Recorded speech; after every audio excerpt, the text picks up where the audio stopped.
नमस्कार स्टूडेंट्स आज के इस वीडियो में हम लोग पढ़ने वाले हैं अध्याय 4। ओके, क्या पढ़ने वाले हैं? अध्याय 4 में हमारा गति क्या है? गति। ओके, इंग्लिश में बोलते हैं मोशन। तो गति से आप सभी जो है भली भांति परिचित हैं, है ना। गति जो है हम जो है कई सारी गतिविधियां करते रहते हैं जिसमें गति हमको नज़र आती है। ठीक है, जैसे कि आप चल रहे हैं या फिर दौड़ रहे हैं। ओके, इसके अलावा जैसे कि कोई आसपास में हम देखते हैं जो गाड़ियां चलती रहती है, वो सब क्या करते रहते हैं, वो सब जो है गति के उदाहरण हैं। ठीक है, इसी प्रकार से जैसे कि हम पत्थर फेंक रहे हैं तो पत्थर ऊपर से गिर रहा है, वो भी क्या है? गति का उदाहरण है।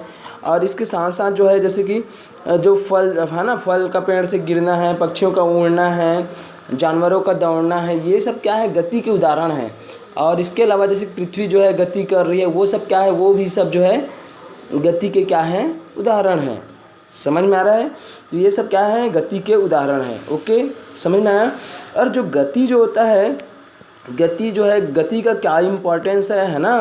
क्यों गति जो है महत्वपूर्ण है? क्योंकि गति के कारण से ही क्या होता है, कई प्रकार की जो है क्रियाएं और परिवर्तन होती है। ठीक है ना। तो गति जो है कई प्रकार की क्रियाओं और परिवर्तनों का क्या है? आधार है। क्या है? कई प्रकार की जो है क्रियाओं और परिवर्तनों का आधार है। कैसे आधार है? चलिए समझते हैं।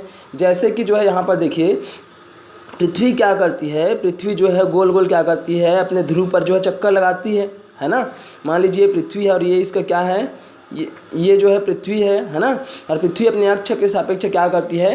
अपने ध्रुव पर ही जो है गोल गोल चक्कर लगाती रहती है। तो इसी के कारण से क्या होता है? दिन और रात होता है। तो किसके कारण से दिन और रात हो रहा है? गति के कारण से। गति निर्धारित कर रही है। ठीक है, इसी प्रकार से पृथ्वी क्या करती है? जब सूर्य के चारों ओर जो है ऐसा चक्कर लगाती है, मान लीजिए सूर्य है, ठीक है, और पृथ्वी क्या कर रही है? यहाँ से जो है ऐसा चक्कर लगा रही है गोल गोल। एक साल में जो है 365 दिन में एक चक्कर लगाती है ना। तो पृथ्वी की गति के कारण से ही क्या होता है? ऋतुओं में जो है परिवर्तन होती है। इसी कारण से तो ग्रीष्म ऋतु, वर्षा ऋतु, शीत ऋतु, ये सब ऋतुएं जो है, शरद ऋतु, वसंत ऋतु, ये सब ऋतुएं आती है। समझ पा रहे हैं ना। तो गति ही इसके लिए क्या होते हैं? जिम्मेदार होते हैं ऋतु परिवर्तन के लिए। समझ में आया? इसके अलावा जो है हम जो है अगर एक स्थान से दूसरे स्थान पर जो है जाना चाहते हैं ना, तो हमको जो है कितना समय लग सकता है। ठीक है, तो इसका आकलन हम कैसे करेंगे? इसका आकलन भी जो है हम गति के आधार पर ही कर पाते हैं। समझ में आया स्टूडेंट्स? उसके बाद जो है अब हम लोग समझते हैं कि गति में जो है हम कैसे कहेंगे कि कोई भी वस्तु गति कर रही है कि नहीं कर रही है। ठीक है ना। तो चलिए हम लोग देखते हैं। जैसे कि मान लीजिए अब जैसे कि ये एक क्या है, ये यहाँ पर जो है एक ट्रेन है। ठीक है, ट्रेन में दो व्यक्ति क्या हुए हैं? यहाँ पर बैठे हुए हैं। ओके, समझ में आया? दो व्यक्ति जो है ट्रेन में बैठे हुए हैं। अब देखिए, मान लीजिए ट्रेन क्या हो रही है? ट्रेन जो है चल रही है। अब ट्रेन चल रही है तो ये दोनों व्यक्ति जो है एक दूसरे को देखेंगे तो क्या वो कहेंगे कि जो है ये सब, पहला व्यक्ति जो व्यक्ति है, मान लीजिए ए है और ये बी है, तो क्या जो ए व्यक्ति है वो बी को कह पाएगा कि वो गति कर रहा है? नहीं, क्योंकि उनके नज़र में क्या है? बी जो है क्या है? स्थिर बैठा हुआ है। ठीक है, इसके अलावा अब बी अगर देखता है ए को, तो बी भी ए को नहीं बोल सकता कि वो जो है गति कर रहा है। क्यों नहीं बोल सकता? क्योंकि दोनों क्या हैं? ट्रेन के अंदर में हैं। और गति कौन कर रहा है? गति जो है ट्रेन में गति हो रही है। समझ में आया? किस में गति हो रही है? ट्रेन में गति हो रही है। तो दोनों ट्रेन के अंदर में हैं और दोनों ट्रेन के अंदर में, इस कारण से दोनों की जो है एक दूसरे के सापेक्ष जो है ना, स्थिति में परिवर्तन, दोनों की एक दूसरे के सापेक्ष जो है स्थिति में परिवर्तन नहीं हो रहा है। समझ में आया? तो ए न तो बी को बोल सकता है और बी न तो ए को बोल सकता है कि वो जो है एक दूसरे के सापेक्ष गति कर रहे हैं। लेकिन एक तीसरा व्यक्ति, मान लीजिए कहाँ पर है? ये बाहर में है। एक तीसरा व्यक्ति बाहर में है, वो जैसे ही दोनों व्यक्तियों को ट्रेन में देखता है तो वो बोल सकता है कि ये जो व्यक्ति हैं वो क्या कर रहे हैं? गति कर रहे हैं। क्यों ऐसा बोल सकते हैं? ऐसा इसलिए बोल सकते हैं क्योंकि ये जो बाहर में जो व्यक्ति है उनके सापेक्ष क्या हो रही है? ये जो दोनों व्यक्ति है और जो ट्रेन है उनकी स्थिति में क्या हो रहा है? परिवर्तन हो रहा है। समय के साथ क्या हो रहा है? परिवर्तन हो रहा है। समझ में आया? तो इससे हमको क्या पता चलता है? इससे हमको पता चलता है कि कोई भी वस्तु जो है गति कर रही है कि नहीं कर रही है, वो जो है कहाँ पर से अवलोकन हो रहा है इस बात पर निर्भर करता है। ठीक है, समझ में आ रहा है ना। जैसे कि यहाँ पर देखिए ए और बी जो है ये एक दूसरे का जब अवलोकन कर रहे थे, गति हो रहा है कि नहीं हो रहा है, ठीक है ना। दोनों को एक दूसरे को जो है क्या लग रहा था, दोनों एक दूसरे को स्थिर रूप में जो है क्या कर रहे थे, मतलब जो है स्थिर पा रहे थे, है ना, एक दूसरे को, क्योंकि वो ट्रेन के अंदर में है। लेकिन वहीं पर दोनों तो स्थिर हैं ट्रेन के अंदर में एक दूसरे के सापेक्ष है, लेकिन ये जो तीसरा जो व्यक्ति है इनके सापेक्ष ये किस में है, गति में है। समझ में आया? तो इससे हमको पता चलता है कि गति जो है, कोई वस्तु गति कर रही है कि नहीं कर रही है, इसका जो है अवलोकन करने के लिए जो है गति हो रही है कि नहीं हो रही है ना, तो ये जो है उस बिंदु पर निर्भर करता है जिस बिंदु के सापेक्ष उनका क्या किया जाता है, अवलोकन किया जाता है। और इसी अवलोकन बिंदु को हम कहते हैं निर्देश बिंदु। क्या कहते हैं? निर्देश बिंदु। समझ में आया यहाँ तक? तो गति जो है, अब इसके बाद हम जानते हैं रैखिक गति के बारे में। किसके बारे में जानेंगे? रैखिक गति के बारे में। ठीक है, क्या होता है रैखिक गति? तो चलिए हम लोग जानते हैं स्टूडेंट्स रैखिक गति क्या होता है। तो आप लोग देखे होंगे जब भी हम क्या करते हैं, गति करते हैं ना, तो गति करते हैं तो केवल जो है जैसे कि हम चलना शुरू करते हैं, चलते हैं तो क्या हमारा पैर बस चलता है? क्या नहीं, पैर के साथ साथ जो है हमारा हाथ भी चलता है, हमारा शरीर मतलब पूरा हमारा शरीर का पार्ट क्या करता है, काम करता है। ओके, समझ में आया? तो जैसे कि इसके अलावा जैसे कि हम साइकिल की बात करते हैं, जब हम साइकिल वाइकल चलाते हैं तो क्या होता है, साइकिल का जैसे पैडल जो है कार्य करता है और उसका जो है उनके बाकी जो बॉडी पार्ट है ना वो भी क्या करते रहते हैं, गति करते रहते हैं। समझ में आया? गतिशील रहते हैं। तो अगर हम जो है रैखिक गति के बारे में बात करते हैं तो रैखिक गति में क्या होता है, इनका जो संपूर्ण जो वस्तु का जो प्रतिनिधि रहता है ना, उनको एक बिंदु को ही मान लिया जाता है। जैसे कि देखिए यहाँ पर जो है उदाहरण के रूप में ये बच्चे लोग चल रहे हैं, यहाँ पर देखिए तो यहाँ जो ऐसा लकीर खिंचाया है ना, बीच में दिख रहा है ऐसा, ये बीच में, तो यहाँ पर क्या माना गया है, इसी को इनका प्रतिनिधि एक बिंदु माना गया है। समझ में आ रहा है? और इसी जो है सरल रेखा में क्या हो रही है, गति हो रही है। ठीक है, और ये जो बिंदु जो हम लोग मानते हैं ना, ये जो बिंदु मानते हैं, इसी बिंदु पर हम ऐसा मानते हैं कि इसका संपूर्ण द्रव्यमान क्या रहता है, केंद्रित है, ऐसा हम मानते हैं किसमें, रैखिक गति में। और रैखिक गति का मतलब क्या होता है, जो एक सीधी रेखा में क्या करे, एक ही दिशा में गति कर। देखिए इन लोग जो है कहाँ जा रहे हैं, इस दिशा में जो है सीधी रेखा में क्या कर रहे हैं, गति कर रहे हैं ना। ठीक है, तो रैखिक गति का हम लोग यहाँ पर उदाहरण भी देखते हैं। तो जैसे एक सीधी यहाँ पर दिया, जैसे कि एक सीधी रेल की पटरी पर ट्रेन की गति, तो ये जो है पटरी है और यहाँ से जो है ट्रेन क्या कर रही है, सीधी रेखा में गति कर रही है, तो वो भी क्या है, रैखिक गति के उदाहरण है। इसी प्रकार से ऊंचाई से गिराने पर पत्थर की गति, तो ऊंचाई से जब भी आप क्या करते हो, पत्थर को फेंक दिए ऐसा ऊपर में, अब यहाँ से जैसे ये पत्थर गिरेगी सीधी रेखा में ऐसे गिरेगी, है ना, तो ये भी क्या है, ये भी जो है रैखिक गति के क्या है, उदाहरण है। और इसके अलावा आप जो है बहुत सारे उदाहरण देखते हैं जिसमें क्या होती है, रैखिक गति होती है। ओके, समझ में आया? मतलब एक सीधी रेखा में क्या जो गति होती है, एक ही दिशा में, इसी को हम क्या बोलते हैं, रैखिक गति। ओके, अब हम लोग यहाँ पर जो है गति के बारे में जानते हैं, है ना। तो जब भी क्या होती है, कोई भी वस्तु गति करती है तो यहाँ पर हम जो है एक चीज़ आती है दूरी। क्या आती है? दूरी, है ना, दूरी। तो दूरी को हम समझ लेते हैं, दूरी क्या होता है ना, ये आपके लिए इम्पोर्टेंट है, ध्यान से समझिएगा। दूरी क्या होता है, किसी वस्तु के द्वारा, है ना, किसी वस्तु के द्वारा तय की गई मार्ग की लंबाई को ही हम क्या बोलते हैं, दूरी बोलते हैं। क्या बोलते हैं? दूरी बोलते हैं। चलिए जैसे कि हम लोग समझते हैं उदाहरण के रूप में, यहाँ पर समझिए, जैसे कि ये जो है क्या है, ये कहीं पर जो है प्रारंभिक बिंदु है ना, जहाँ पर कोई वस्तु रखी हुई है ना। यहाँ पर जैसे मान लीजिए एक वस्तु जो है, ये जो है एक कार है मान लीजिए, ठीक है। अब ये जो है अभी ये जो है बिंदु ए पर है, कहाँ पर है, बिंदु ए पर, और ये क्या है, बिंदु बी है, ठीक है। अब यहाँ से यहाँ तक की दूरी जो है 30 किलोमीटर है। कितना किलोमीटर है? 30 किलोमीटर। अब ये कार जो है बिंदु ए से चल करके बिंदु बी पर पहुँच जाती है, और बिंदु बी पर पहुँचती है तो ये जो है इस मार्ग की लंबाई कितनी है, 30 किलोमीटर। तो हम ये बोलते हैं कि ये जो कार के द्वारा तय की गई दूरी कितनी है, 30 किलोमीटर। मतलब यहाँ पर हम किसको दर्शा रहे हैं, मार्ग की लंबाई को जो है क्या कहते हैं, मापते हैं, है ना। तो दूरी कहने का मतलब है किसी वस्तु के द्वारा तय की गई मार्ग की लंबाई को ही हम क्या बोलते हैं, दूरी।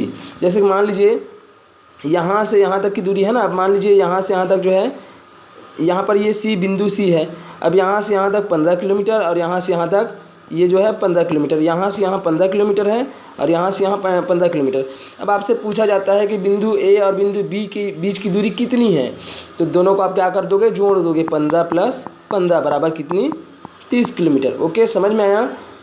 इसके साथ ही ये जो दूरी जो है ना, दूरी में जो है कभी भी जो है दिशा नहीं देखा जाता, ठीक है ना। दूरी में कभी भी दिशा नहीं देखा जाता, इसी कारण से जो है दूरी क्या है, एक अदिश राशि है। कौन सी राशि है, अदिश राशि है।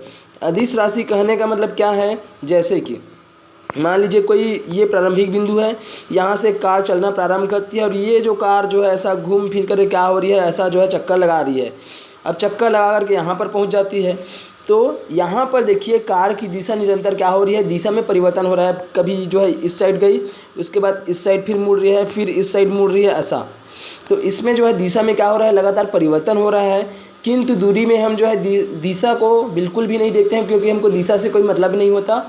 इसी कारण से जो दूरी जो है एक क्या है, एक अदिश राशि है। इसमें केवल और केवल क्या होता है, अंकी मान होता है। क्या होता है, अंकी मान, मतलब अंक के रूप में होता है। जैसे कि अंकी मान है ना, जैसे कि अभी देख रहे थे 30 किलोमीटर, क्या देख रहे थे अभी हम 30 किलोमीटर देख रहे थे, तो केवल इसमें क्या है, 30 किलोमीटर जो है एक अंकी मान है। 30 किलोमीटर मतलब 30 किलोमीटर। इसमें हम दिशा देख रहे थे, क्या नहीं देख रहे थे, ठीक है ना।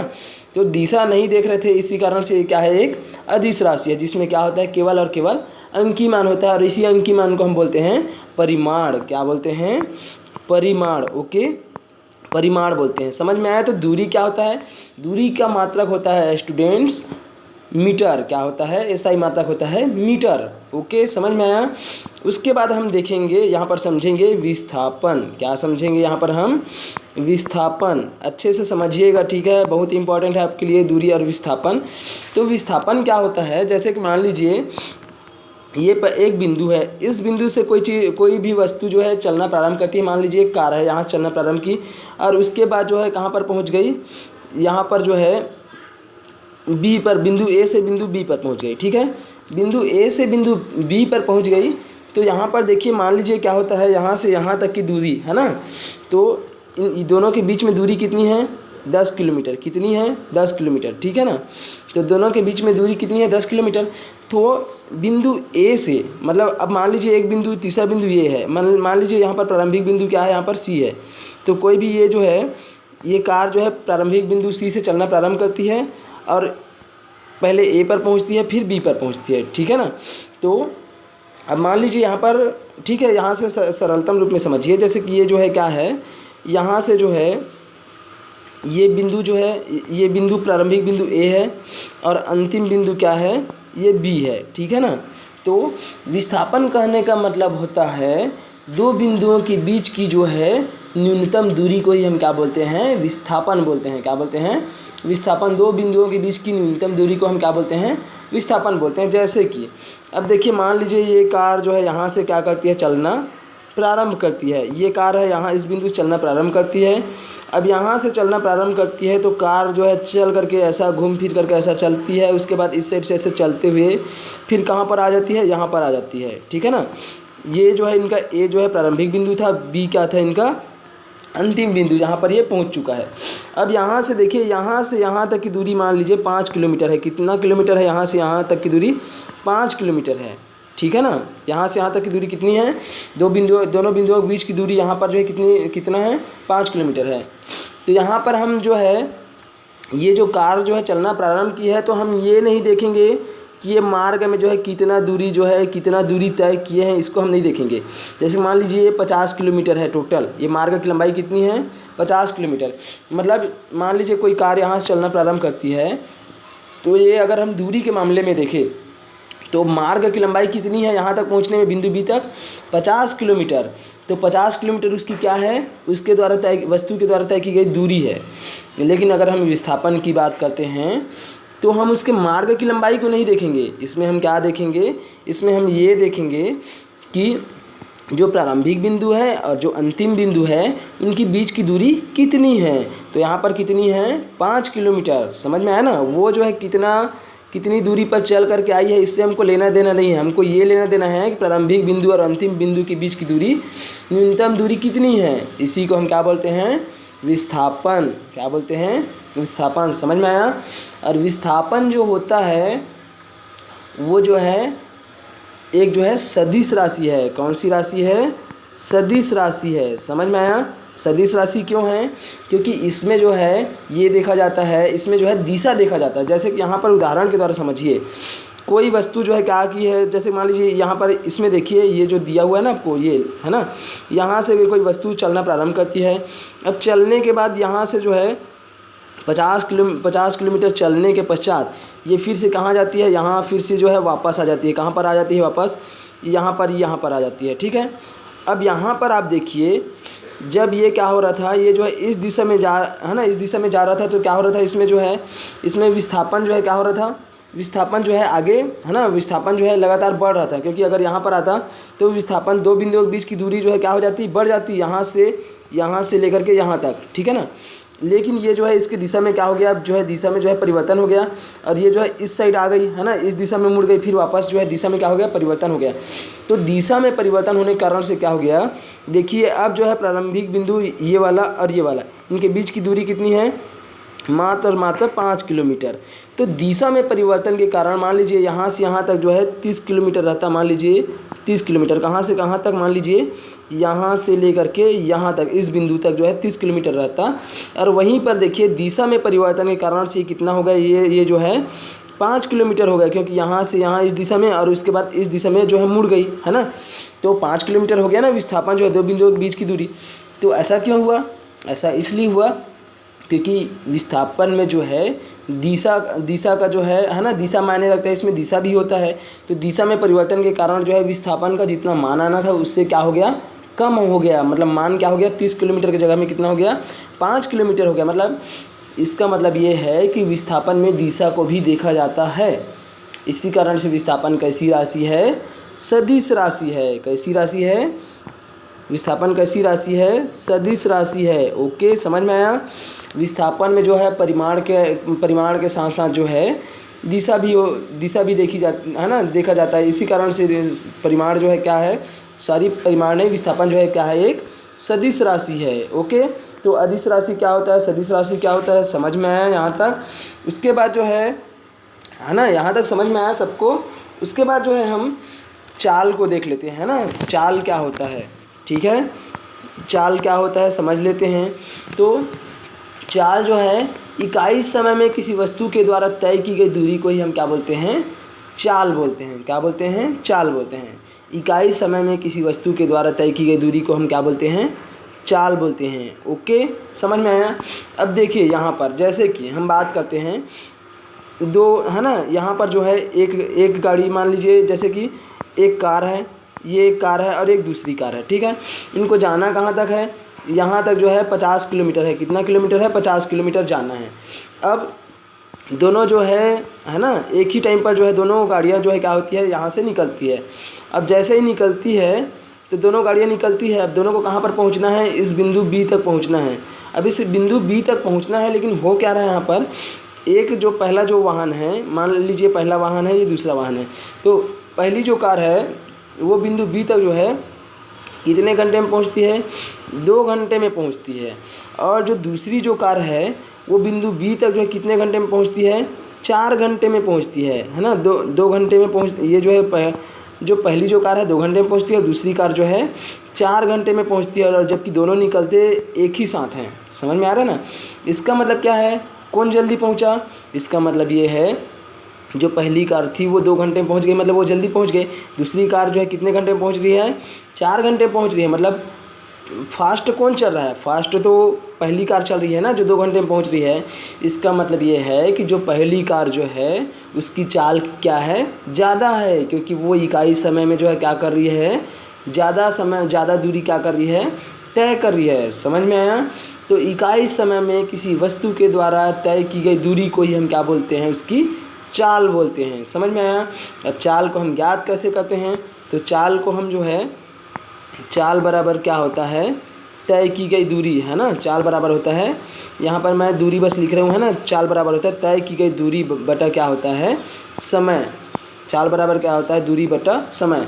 और यदि मान लीजिए अलग अलग दूरी जो है अलग अलग समय में तय करती है, बहुत सारी दूरियाँ को जो है, दूरी बहुत सारी है ना, अलग अलग दूरी है और समय भी अलग अलग है, तो उनका औसत निकालने के लिए हम क्या करते हैं, सभी कुल दूरी, यहाँ पर औसत चाल क्या हो, जैसे कि औसत चाल निकालना है तो औसत चाल बराबर हो जाएगा यहाँ पर औसत चाल अगर हम लोग निकालना चाहते हैं, अभी तो केवल चाल देखे थे, अगर हम औसत चाल की बात करते हैं तो यहाँ पर हो जाएगा कुल दूरी, है ना, कुल कितनी दूरी तय किए हैं, और उसके बाद जो है समय अंतराल, कितने समय अंतराल में, मतलब जो है यहाँ पर इसके जगह में क्या हो जाएगा, यहाँ पर समय अंतराल।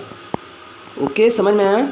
तो समय अंतराल, तो ऐसा हम क्या करते हैं, कुल दूरी बटा समय अंतराल, दोनों का अनुपात क्या करते हैं, हम ज्ञात करते हैं, और इससे हमको जो है औसत चाल जो है प्राप्त हो जाती है। समझ में आया, ठीक है। तो यहाँ पर हमने जान लिया चाल को, है ना। चाल क्या होता है, किसी वस्तु के द्वारा इकाई समय में तय की गई दूरी को ही हम क्या बोलते हैं, उस वस्तु की चाल बोलते हैं। समझ में आया, यहाँ तक समझ में आया। और चाल का जो मात्रक जो होता है ना, ये सही मात्रक जो होता है चाल का, वो क्या होता है, वो जो है किलोमीटर प्रति घंटा, है ना। ये सही मात्रक क्या होता है, अगर हम छोटी मात्रक में देखें तो मीटर प्रति सेकेंड, या फिर जो है बड़ी मात्रा अगर हम देखें तो किलोमीटर प्रति घंटा, क्या होता है, किलोमीटर प्रति घंटा, है ना। ये जो है एच मतलब आवर, घंटा, और केम बराबर किलोमीटर, है ना, किलोमीटर। समझ में आया। तो इस प्रकार से जो है आज हम लोग जान लिए, है ना, गति क्या होता है, गति के उदाहरण हम लोग जान लिए, रैखिक गति क्या होता है, ठीक है ना। इसके साथ साथ दूरी जान लिए, अदिश राशि सदिश राशि क्या होता है, विस्थापन क्या होता है, चाल क्या होता है, इन सब चीज़ों के बारे में हम जान लिए, ठीक है। और नेक्स्ट जो है नेक्स्ट वीडियो में हम लोग पढ़ेंगे। तो आज के लिए बस इतना ही। जय हिंद, जय भारत, जय छत्तीसगढ़।